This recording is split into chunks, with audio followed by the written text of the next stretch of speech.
Howdy, this is the Views from the Schott podcast. I'm your host, your one and only host, Tim Miller, and today it is Wednesday, October 8th, 2025, and I wish you a very, very, very happy American Touch Tag Day. Today's show continues the 2025 season preview series covering all things Ohio State men's basketball. If you missed the first episode, fear not. It's okay. It's there for you wherever you get your podcasts and on YouTube as well. So feel free to go back to that episode, or we can start here covering the Ohio State Frontcourt. Doesn't really matter to me. Just listen to them both. It works. So today we're going to cover Ohio State's Frontcourt on this show before being back on Sunday. We'll be live again Sunday evening around that 7 p.m. time yet again. And there we will go over the Ohio State backcourt. So today we're going to break down every single player that plays in the front court for Ohio State. Then toward the end, we'll talk about the strengths relatively that Ohio State has in the front court, and then maybe some concerns, areas for opportunity, growth as well before closing off this show. So if you're new here, again, I said this last episode, got a bunch of new followers since the last episode, some new subscribers as well. So if you haven't subscribed yet, please do. This is the only Ohio State basketball exclusive podcast scheduling content at least once per week, year-round, no matter what. We just got done with our 2025 Summer Guest Series. We had Coach Diebler on, several other coaches, several staff members, players, all of those types of things.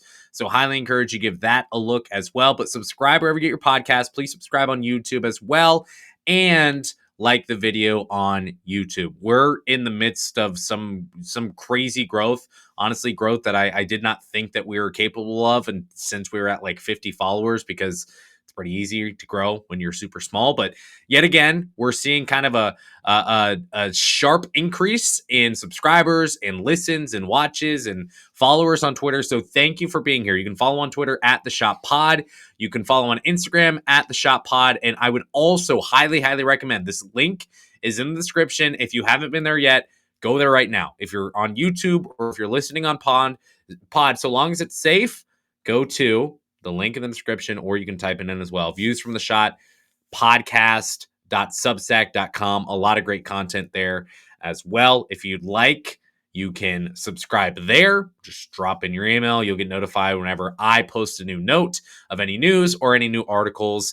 And you can also get an exclusive subscription if you're really, really sick in Ohio State basketball. And the only thing that can cure you is paying, I don't know, what is it, like $6.99 per month for more inside scoop. So you can be there as well, but I will not pressure you. Far be it from me to do that to you. However, what I will do to you today is talk about Ohio State's front court. So I have some good news, bad news scenario. Last show, you know that we kicked it off. We went live. We had some serious technical difficulties. At least today, we've got the mic working. The printer, where's that sheet of paper? If you're on YouTube, you can just take a look. This is what the printer did with my first sheet, or I guess the last sheet that it printed. This right here is me writing. The rest of it is just slop. So I'm going to have to look at my other monitor at times. That doesn't mean I'm not paying attention to you, okay? I'm here. We're together. We're in this together. Doesn't mean just because you don't have my eyes doesn't mean I'm not paying attention. I'm trying to get you the good content that you deserve. Sip, and then we go. So I sorted these players specifically by number, okay? So if you're wondering what's the rhyme or reason for these players, they're just sorted by jersey number. Devin Royal is in this episode. I'll tell you why he is. He's the last player. He's got the highest number in the front court, so he's the last guy I'll talk about. But we start with the freshman, and that is Amari Bynum. Amari Bynum from Omaha or Lincoln, Nebraska. I think Omaha. He played his final year of high school ball at Link Academy. Really, really, really high-end prep ball there at Link Academy. Jerry Easter, I'm fairly certain, played there. John Clark, a player Ohio State was in on. Chris Sinak also played there. They've had, I mean, they're a powerhouse when it comes to high school basketball. So he played there, and he's shot up the rankings. I talked about Bynum a little bit on the last episode. I'm going to talk about him again here today and give you some more background. So he's a composite 4-star player. He's a number 13 power forward in the class of 2025 composite that comes from 247 Sports. Ohio State wins his services over Nebraska, Xavier, Colorado, LSU, and Iowa. Those are the other programs he took visits to. He also had offers from really, really strong programs like Tennessee, Texas Tech, Louisville, Iowa State, and several others as well. And then his father played at Iowa State. So he's got some of that true basketball pedigree in him. Watching his dad probably play basketball, maybe overseas. I don't know, maybe made the NBA. I'm not sure. But regardless, his father played Division I college basketball. So that's fantastic as well. So he's got that in him. Let's talk about the player that Amari Bynum is. I feel overwhelmingly parched. I don't know how the show is going to go. So he stands at 6'8", 220 pounds. I said this on the last show. His length, his overall thickness, his wingspan. I mean, the build that he has, he's really filled into his frame. Even if you look at pictures of him or video of him at Link Academy or before he went to Link Academy and he was still at some public high school before he was really good at basketball and went to Link Academy, you'll see he's really, really grown into his frame already. He's probably got some more room to grow, but as of right now, he's got an NBA body already. He's 6'8", 220 pounds. You remember Bryce Sensabaugh? He was kind of on the opposite end where he was 18 years old and didn't lose the baby fat, and then he finally did, and now he's playing with the Utah Jazz or wherever he is. Sorry, I've said it before. I'm not a big NBA guy, so I don't know necessarily where Bryce Sensabaugh is. If that makes me bad at podcasting, then guilty as charged. I guess we move on and we got to shut it down. We got to pack it up. He averaged 10 points per game, 5 rebounds per game at Link Academy as well. Overall, Amari Bynum, he's a highly versatile power forward, stretch 4 type of player. So he's not the traditional power forward that maybe you're used to growing up seeing in college basketball. He's going to kind of be that new age modernized 4 who can stretch the floor, especially at Link Academy. I mean, he improved in so many different ways. Here's a quote from 247 Sports analyst Brandon Jenkins. So I'm going to drag this over here so I can look at you. It says this, quote, although he plays alongside nationally ranked bigs in Chris Sinak and John Clark, there have been times when Amari Bynum has looked like the best front court prospect of the group. The Ohio State signee fits the mold of the traditional big-bodied post player for the Buckeyes. He has terrific hands and seems to always put himself in the right position on the floor, end quote. So there's an interesting part here. He said the Ohio State signee fits the mold of the traditional big-body post player for the Buckeyes. So if that part is true, you look at like the Zed Keys of past and Kyle Youngs of past. He's got great size. I don't really think he's necessarily going to play like that traditional power forward. Like I've said, he's grown in his ability to pass the ball. I think the ball skills will come, especially once he got to Link Academy. He showed more of an ability to shoot the 3 ball. So all the things you look for in more of a stretch 4 type of player rather than a power forward, which Zed Key was just a straight up center at Ohio State, essentially, even though he lacked size. I mean, he was 6'8" like Amari Bynum. Didn't really have the length, I don't think, that Amari Bynum has. But I don't think he's going to be a back you down type player. Doesn't mean he can't score that way, but I think he's going to be more multifaceted than a Zed Key type of player. He also plays with an extremely high motor. This is something that I've kind of heard through the grapevine is that in practice, man, he practices hard. He plays hard. He wants to be there. He fits the mold in that way. We talked about on the last show some players who didn't fit the mold last year, and a lot of it was culturally and participation and just the overall experience of being an Ohio State Buckeye. Jake Diebler really, really believes in setting a strong culture at Ohio State.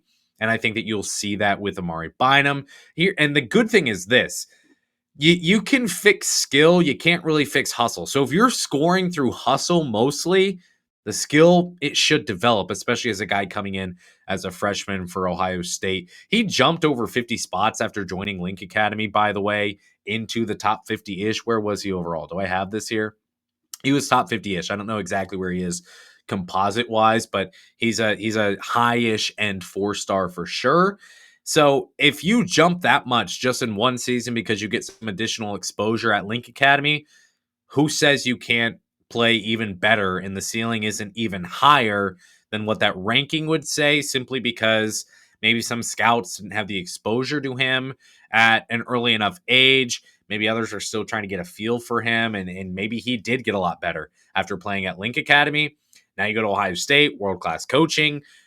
Again, I get it. Some people not a fan of Jake Diebler, and that's fine. But the fact of the matter is the coaching you're going to get at Ohio State is top-notch. It's better in the world comparison. It's better than what you'll get just about anywhere other than maybe some other Division I programs and the NBA. That's probably just about it. So the role for Amari Bynum this year, 18 minutes per game, is kind of the guess that I would have for him. He's going to probably come off the bench and be the first off the bench to play power forward. He might even play a little bit of center, but he's going to primarily be Brandon Knoll's backup this upcoming season. We'll talk about Knoll here later on the show. I personally wonder if he can crack the starting lineup. There's questions about Brandon Knoll that I have that I'll talk about again later in the show. I wonder if Amari Bynum can find his way in the starting lineup. Because if you're already walking in to The Ohio State University as a freshman, essentially expecting to get 18, 20 minutes per game, then why can't you start? You're pretty close to that line already. And if the guy ahead of you, if he is too inconsistent or if he's not working out the way you want him to, maybe Bynum steps in. And maybe it's just because Bynum is the better player. That could be a possibility too. We saw, by the way, a freshman last year for Ohio State play really well to start the season. And then what happened? He made his way into the starting lineup. Other details, it's kind of like when you watch, what's that show called? Law and Order, or I don't know, the news, and you got like this thick stack of papers, and 50% of it is just blacked out by permanent marker. It's been redacted. Those are the details of that situation last year, and that's as specific as I'd like to be. So Amari Bynum, I think he's going to be a really good player at Ohio State. I'm really excited for him. It's not like it's been that long since Ohio State had a player like E.J. Liddell, like Malachi Branham, like Bryce Sensabaugh that were, I think he got 2 years max. I know Liddell had 3, but he got better every single year, and you knew he was on the path to the NBA. John Nolly Jr. is probably a similar player to that, where he's on the path to the NBA. Maybe he declares after this year. Whole lot of stuff has to go right before we even get to that point. But all that said, Amari Bynum, to me, feels like the most high ceiling, probably high ceiling and also safe bet that anyone on this roster is going to play in the NBA. It's going to be Amari Bynum. All right, another sip. I told you I'm parched. It's super humid, raining like crazy. You would think that would help the parched situation, right? All right. Next player we'll talk about is Ivan Negevon, known by Vaughn by his teammates affectionately, nicely. He's switching to jersey number 7 this year, so be advised on that. Let's talk about last season for Negevon. So he plays in 21 games. I'm dragging these notes over again. 21 games, and he also played in 13 of the final 16 games for Ohio State. He didn't get a lot of playing time, right? Like, if you're a big-time football fan and you kind of tuned in every once in a while to watch the basketball team, you may not even be familiar with this name. But Negevon played 5.7 minutes per game. He had 1.6 points per game and 1.5 rebounds per game. There was some good in his game last year, even in the limited time he got. Look, this is a guy who stands at 7'1". The good, actually, I don't even have this as a note, but I'm going to say this now, which I should have written down. But one thing I'll say, that probably the best for Ivan Negevon was the fact that he played last year. I've said over and over again, I'll say it again, he was not supposed to play over Austin Parks. That was absolutely never the plan. So the fact that he very quickly supplanted Parks and got into that backup center-ish type role for Ohio State, that was great for him. And now he gets a full summer. He gets a full offseason here at Ohio State, not traveling from Croatia. And I would like to think that that would help him. So that's one good thing. Another good thing, he was an excellent offensive rebounder. Look, I get it. The counting stats are 1.5 rebounds per game. I know that's not that impressive, but overall, in terms of his ability to grab offensive rebounds over other players on the team, he had a 13.7% offensive rebounding rate. That was 94th percentile in college basketball last season. And I would also like to check in on if that was the best on the team last year. Old friend. Now, if you're new here, you may not know, but old friend college basketball analytics, cbbanalytics.com. I would encourage you go there. It's a very solid site, and that's where I get a lot of these kind of advanced types of numbers. So let's check in just because I'm curious here. I've never gotten on feedback on this. If you hate when I do this, and you can just tell me, it won't hurt my feelings. That said, Ivan Negamon was the number one player on Ohio State in terms of offensive rebounding rate last year. He was at 13.7%. Next best was Sean Stewart at 10.2%. Then he had Devin Royal and Evan Mahaffey at 9.6 and 8.8%. So, all that said, where'd my tab go? He can offensive rebound. There's no question about that. He showed the ability to do that last season. So I would expect him to still be able to do that in a strong fashion this year. The number also got better in his final 5 games of the year as well. Solid defensive rebounder as well, 19.1% defensive rebounding rate percentile wise. That's not better than the offensive rebounding numbers, but it's still very, very good. And he showed some shot blocking chops as well. 7.7 block rate. That's elite. And look, the last thing I'll say about Negamon, just a big man. He's 7'1". He can block shots. He can rebound. We saw another 7'1" player last year for Ohio State who didn't rebound, who didn't block shots. Sometimes didn't show up to practice. I don't think that's the case for Ivan Negamon.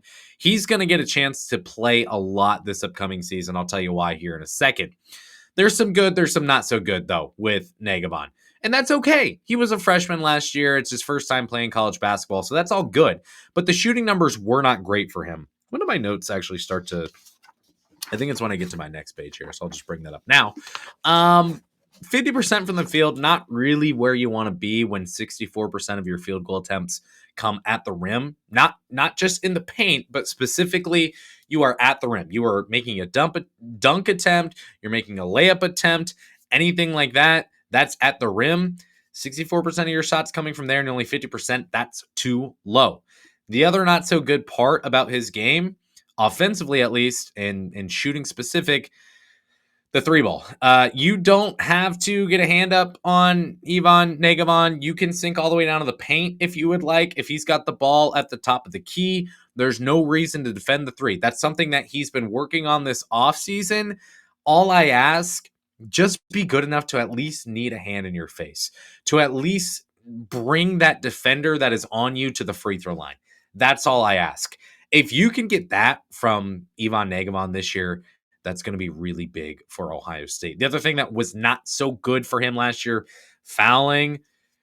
I mean, class is in session, and you know this at this point, right? Like the study guide, first point, you need to know this on the Ohio State basketball test from last year to this year. Team was horrible defensively when it comes to fouling. Negamon helped with that. He had 5.4 personal fouls per 40. Not as awful as other players on the team, but still not good.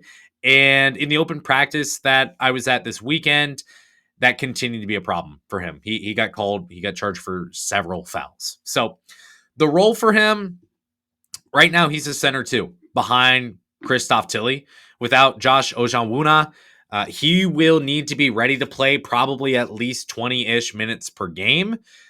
I'm concerned about the offensive feel that he has. I'm concerned about his ability to defend without fouling. I'm very concerned about that, especially if he gets switched onto a guard.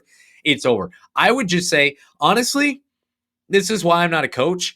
If Negamon is guarding Braden Smith at the top of the key, I would just ask that you put your hands up straight up in the air and you hope he tries to take a 3. Because if he goes with anything else, you're probably not going to be able to slide your feet and defend without fouling. So I'm going straight up, man. I dare you to shoot a 3 and then try to funnel him inside and get some help defense, I guess.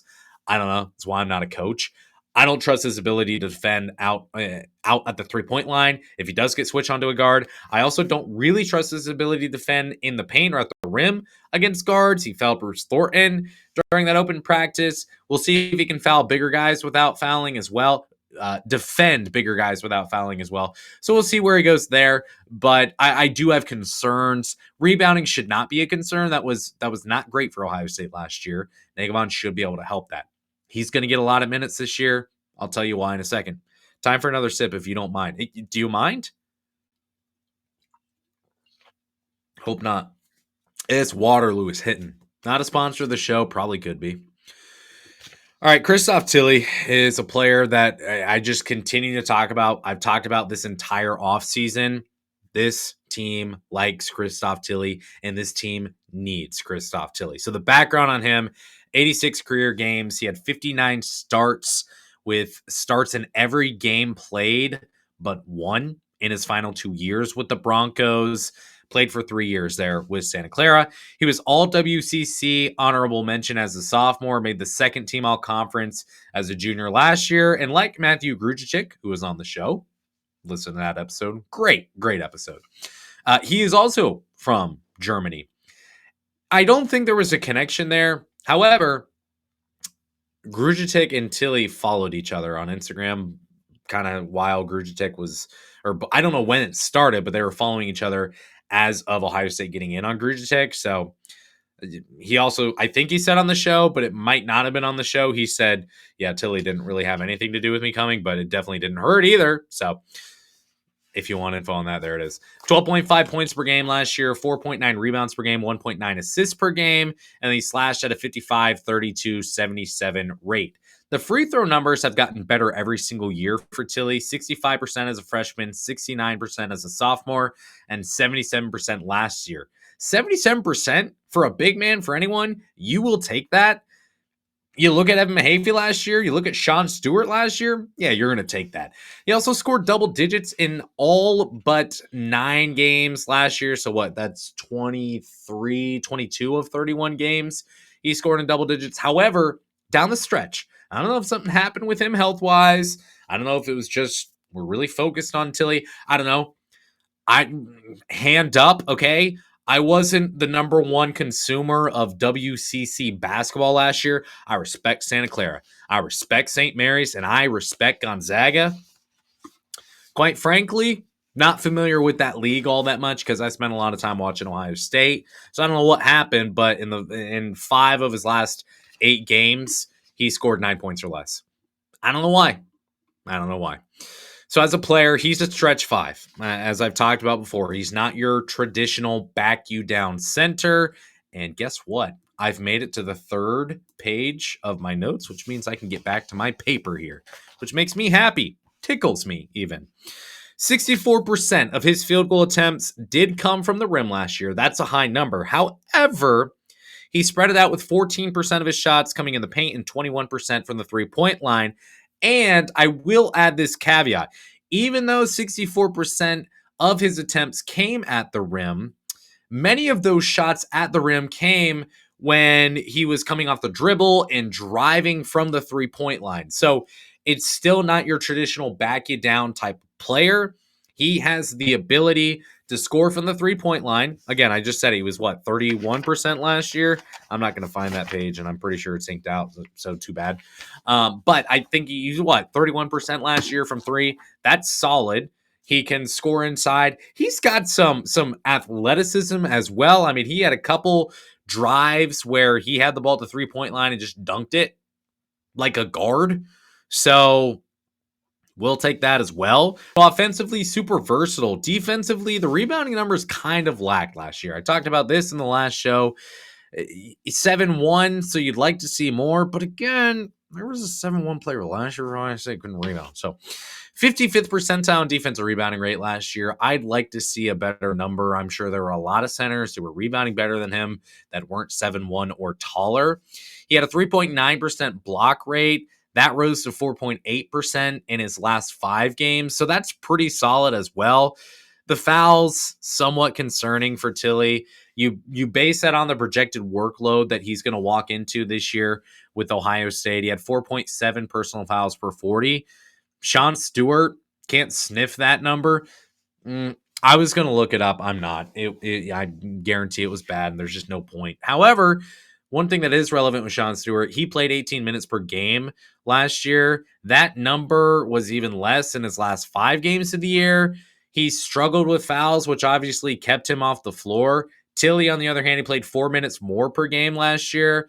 Is Tilly still going to get those 22 minutes? Is he going to be closer to 18? Did Sean Stewart have 18 because he couldn't stay out of foul trouble and he kept fouling out? I don't know what the mix of truth is there, but overall, you're going to be looking at Tilly playing 20, 22, 25 minutes sometimes. Can you stay out of foul trouble? If you're 4.7 personal fouls per 40, you're not fouling out in a 40-minute game, you're only playing 25 minutes, then that's probably a good thing. The role for Tilly.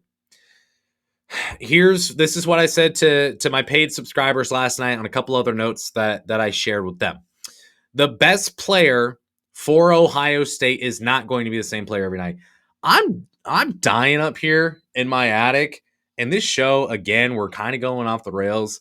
I got to crank the AC on, man. This is insane. It's October 7th, and I got to put the AC on when I'm recording at 9:30 p.m. That's just dumb. It's just stupid. But alas, here we are. So, Tilly, when I say the best player for Ohio State won't be the same player every night, I mean Bruce Thornton's not going to be the best player for Ohio State in all 31 of the games that they play.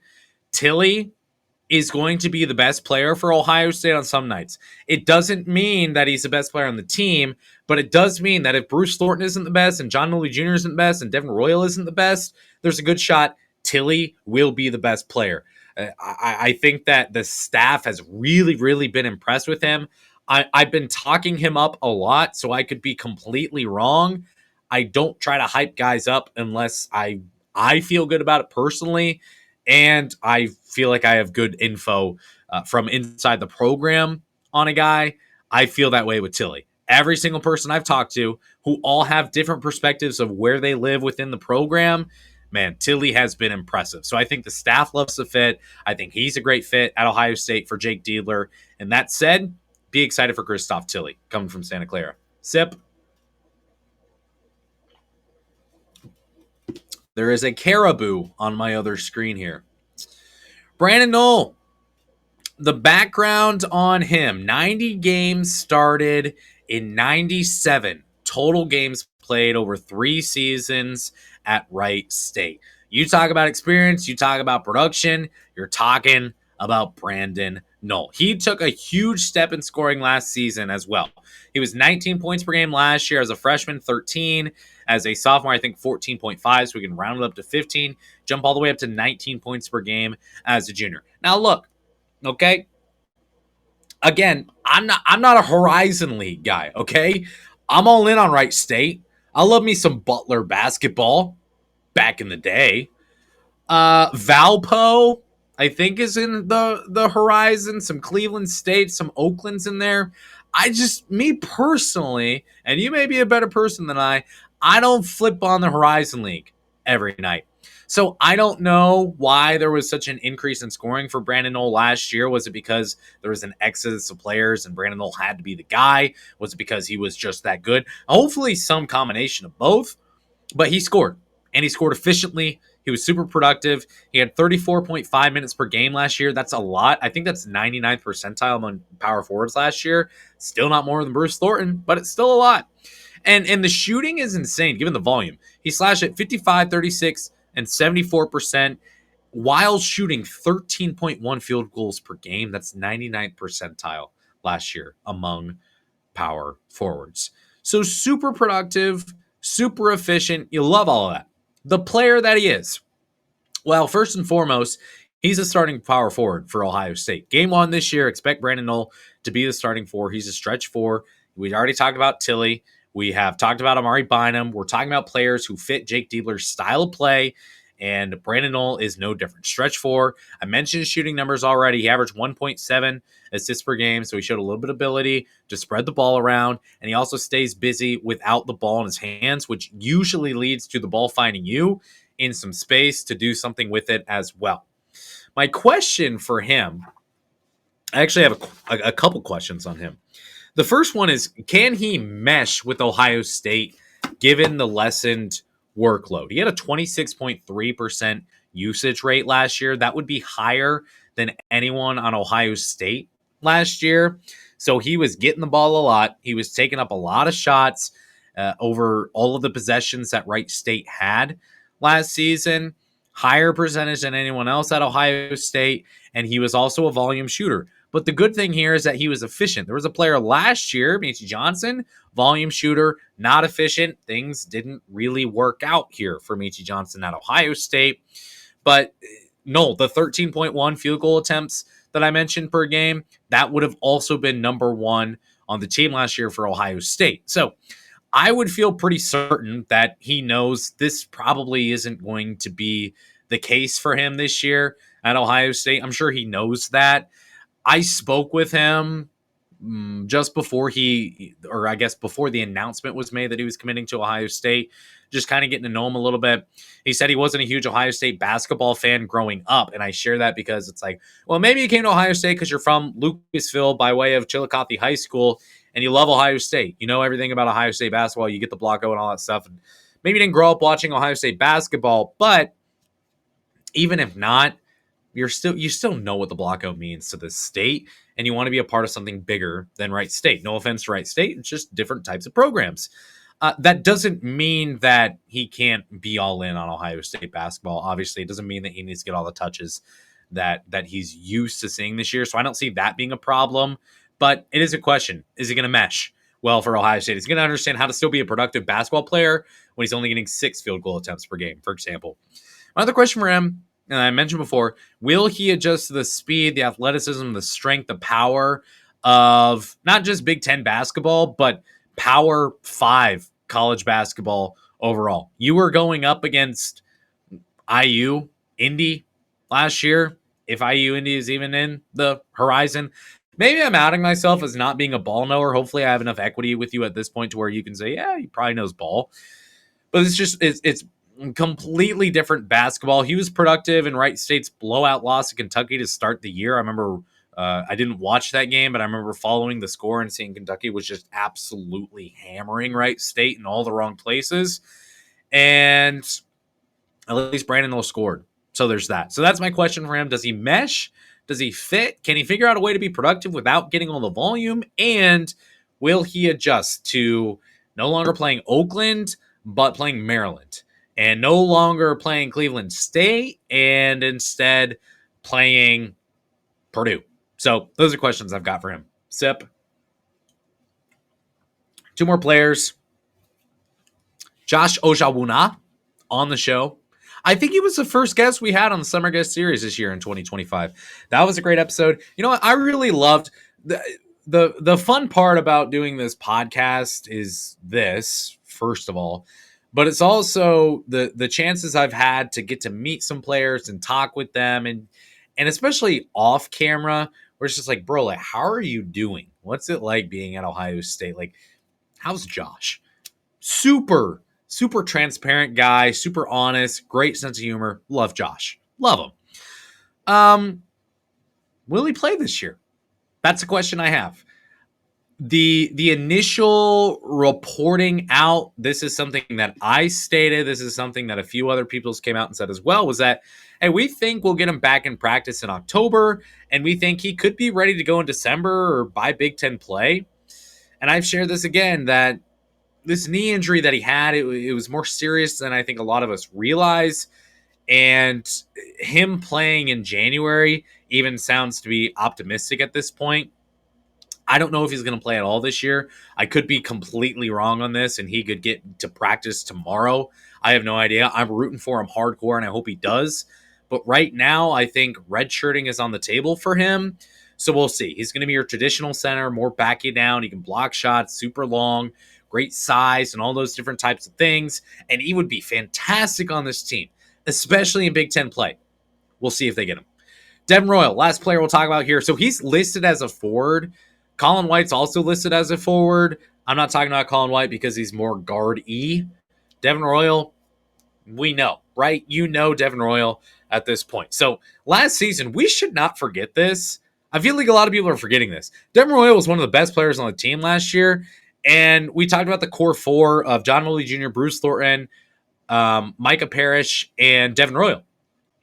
And Devin Royal, I feel like is underrated. I feel like we need more people talking about Devin Royal. So here I am with a microphone. Now I talk about Devin Royal. He averaged 13.7 per game last year, points, 6.9 rebounds per game, and where are we at here? 53% from the field, 28% from the three-point line. He was the best player on the court some nights for Ohio State. He had 31 and 15 against Valpo. He had 3 total double-doubles last year, and that 31 and 15 game was the first player for Ohio State with 30 and 15 since Jaron Solinger did it. So it's been a while. He had 7 games with 12 and 8. So he can score and he can rebound. That's what he did great for Ohio State last year. He had 14 games of 15 plus points. He had 6 games with 20 plus points, and he had a career high of 31 in that game against Valpo. Here's the thing. How did he do it? How did he score? It was backing you down for the most part. It was playing in the post. Now, at times, he flirted with hitting shots at the free throw line, like jumpers from the free throw line for 2 points, not just making free throws. And he made some threes last year, but overall, you knew the best chance of Devin Royal scoring was if he was in the paint. And here we are. The biggest question that this team has this year is right here, and it's with Devin Royal. The success, the ultra highs, and the horrible lows of Ohio State basketball this year, it depends on this. It's the second episode of the season preview series, and this is it. If you have one question, if you have one thing to look at, it's Devin Royal. Can he play on the wing this year? So they move him to the 3. He's going to be the starting 3 for Ohio State, the small forward for the Buckeyes this year. This is the biggest topic of conversation, is how does he adjust? How does he transition from playing power forward to now playing outside on the perimeter? As a freshman, he shot 15% from the three-point line. Really bad. Not good. As a sophomore, last year, he shot 28%. That's better. It's still not great. The other thing that we had issues with last year with Devin Royal, 1.4 turnovers per game. And the turnovers he had, there were just times where he couldn't handle the ball, where he dribbled the ball off his leg and it goes out of bounds, or he dribbles the ball and it gets stolen, and he loses the handle on it and ends up going to the other team. You can't have that, and you especially can't have that if now you're going to spend more time as a ball handler out on the perimeter. So that's a concern I have. The questions here are simple. Can he handle the ball? Can he shoot from deep? Can he defend on the three-point line? He did not show the ability to defend on the three-point line over his first 2 years at Ohio State. He hasn't shown ability to consistently knock down the 3 ball in his first 2 years at Ohio State. He has absolutely not shown the ability to be able to handle the ball consistently over the first 2 years at Ohio State. Kept a close eye on him shooting the 3 ball last year. That's something that I know from the offseason, it was something that was talked about kind of behind the scenes, was we got to get Devin Royal improving that three-pointer. He showed signs of life, never became a consistent threat. In his last 5 games with at least 2 3-pointers attempted, he was 0 of 3, 2 of 5, 1 of 2, 0 of 2, and 3 of 5. Again, there's some signs that maybe he could be productive from the three-point line, but we haven't seen it yet. However, what I will say is this. I'm hearing good things. I'm hearing really good things out of practice as I've talked with several different people, again, kind of in different seats within that program. I can tell you that many have come to me and said, yeah, he's looking pretty good. And some of those opinions I value more than others, but overall, it sounds like he's improved. I can't tell you what he's shooting from deep in practice so far, but I can tell you he's getting better. His ability to handle the ball, that seems to have improved as well. Defensively, that's still my biggest question for him. He's 6'6". The lateral quickness, can you defend without fouling? That was a huge issue for Devin Royal last year, was getting into foul trouble, as was, again, most players, not named really Bruce Thornton, I guess, or John Woolley Jr. even got in this foul trouble last year. You got to have answers to these questions. That's it for Devin Royal. We know he can score in the paint. He was 72% at the rim last year. That's excellent. He was 46% in the paint last year. You're taking that as well. But here's what I'll say. And I said this from day one when it was announced that Devin Royal is going to return. And I told you from day zero when the offseason started, the season had ended for Ohio State. I told you on Sunday night, look, this team, they didn't make the tournament. They're not expected to accept the crown. And this was even before I had started the Substack. I've worked hard to kind of build this up, but I knew when I came on the show and I said, look, Devin Royal, he's going to be back next year. Just because he's back and just because he's moving to the 3 doesn't mean that Jake Diebler can't still give him actions that we know fits his game. Look, if he can't hit the 3, if he's not showing the ability to play out on the perimeter, guess what? We can still let him start. We can still start him at the 3. He can still have plays where he's out on the wing. But you know what can happen? He can get a little screen from Brandon Knoll or for Christoph Tilly, and he can find himself isolated down the block, and he can go get 2 points. That's what I would do personally early on the season with Devin Royal, just to get him going. Not that he really needs help getting going, but I'd rather get him shots there early than your first shot in 2 of your first 7 games or 3 of your first 6 games, whatever the case may be, come from behind the 3-point line. That scares me. I want to get him going early. I want to get him going in the paint. Just because he's playing 3 doesn't mean he can't do that. And I also don't share, I'm not here to toot my own horn on Devin Royal is coming back. I'm just letting you know kind of the backstory there was that this was the plan all along.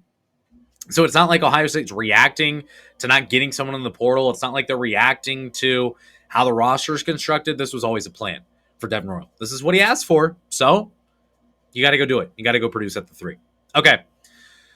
Let's talk about some strengths and some concerns here in this front court overall, and then we're out of here. No, I won't take a sip. I won't do that to you. I'll just be parched. You're just going to look me in the eyes and say, be parched. Fine. Have it your way. So some strengths that Ohio State has is play style.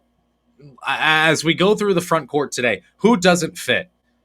Devin Royal, he fits, okay? Even if he's playing the 3, it's very easy to still make him fit on this team. He's done it before. I believe that he can do it again. Brandon Knoll, perfect fit at the stretch 4. Christoph Tilly, perfect fit as a 5 for Ohio State in terms of what Jake Diebler wants to do. Ivan Negevon, hey, look, you need a big. You need a true big. In Big Ten basketball, I'm good with it. He's a fit. Amari Bynum, perfect fit for what Ohio State wants to do. So the amount of players that are in this front court that fit the play style that Jake Diebler wants, that's a huge strength. Okay, last year you look at Sean Stewart. Was he a fit? Maybe, probably not in terms of what they want to do. Can he run up and down the floor? Can he fly? Yeah, absolutely. But he had no touch offensively, and he gave Ohio State no ability to space. You look at Evan Mahaffey. Was he a fit last year? Yeah, he could defend, and he rebounded really well, and I talked about him in last show. He did a lot of the stuff that no one else really could do or would do, depending on the player. And you commend him for that. But was he a perfect fit for what Jake Diebler wanted to do? No, I don't think so. So that said, this year, you've got players who are perfect fits in this front court for Ohio State, especially if Josh Ojawuna can play. Another strength, I would say, would be 3-point shooting. You have to get a hand on Negevon Ojawuna. If you have to do that, if it's not even necessarily that we're closing out on you hard, but I at least have to have a foot on the free throw line so that if you do decide to shoot it, I can close out a little bit.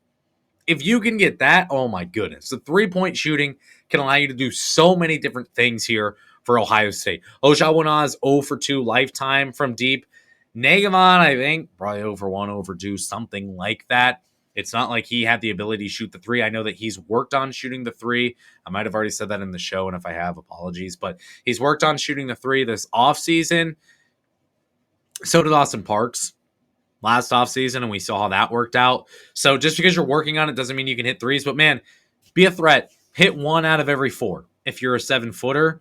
And I think you can be happy. At least have to draw the defender out to you so that you can have better spacing, and you can do so much more with your offense. So those are the strengths. It's play style, and I think it's three-point shooting as well.